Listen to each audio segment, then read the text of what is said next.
We continue our coverage in the run-up to this year's general election. In the studio with me this morning is Paul Craine. Good morning. Standing in the Middle constituency, Mr. Craine is 61, married to Anne. They've lived in Middle since 1984. 16 years in Union Mills, 16 years in Glenvine. They have two married daughters. Very good morning to you. Missed out when it was a single seat by some 450 votes 5 years ago. 2 seats now, of course. 5 years ago, you said the parishes are predominantly rural and attractive in the east. The encroachment of Douglas is an ever-present threat. The further west you go, the poorer the level of services become. Is that still the situation?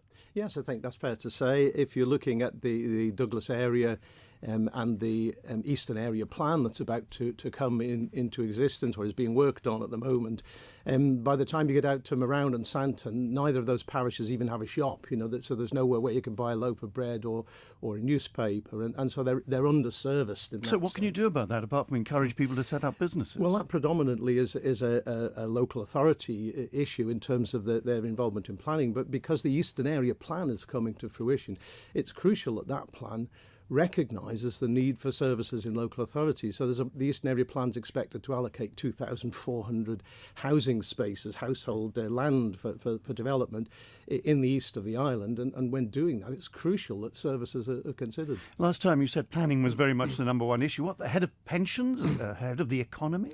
No, I said planning was the number one issue in the parishes, the local issue, the national issue. No, it's got to be the economy balancing the budget and population. You're a former assistant head teacher, senior education advisor. Are our young people being given the start they needed by this island? The education system in the Isle of Man is broadly good, yes, through the secondary education broadly good, but that raises the issue that's been in the news over the last week about rising class sizes in primary schools, and that takes you straight back to the island's budget, the balancing the budget and the issues relating to it. At the moment we are underfunding in healthcare, in the police and in education, and they're big issues. We've got an economy growing at 5%, but the midpoint earnings fell 2.5% last year. So is austerity the answer? Is austerity the answer? No, that's not my answer. No, absolutely not. No, I'm saying so where's the money coming there's from? Underfunding.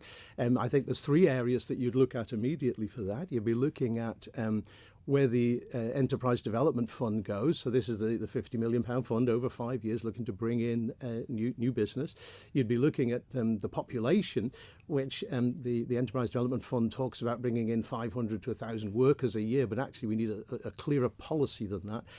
And you need to be looking at a review of taxation. You say there's going to be a policy decline. You published this interesting term, Isle of Man population. You say we're going to have a declining population. That doesn't help your previous argument. I'm saying we've got a declining population.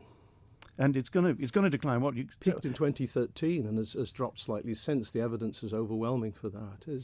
So the census may show a slight rise on 2011, but the peak was in 2013.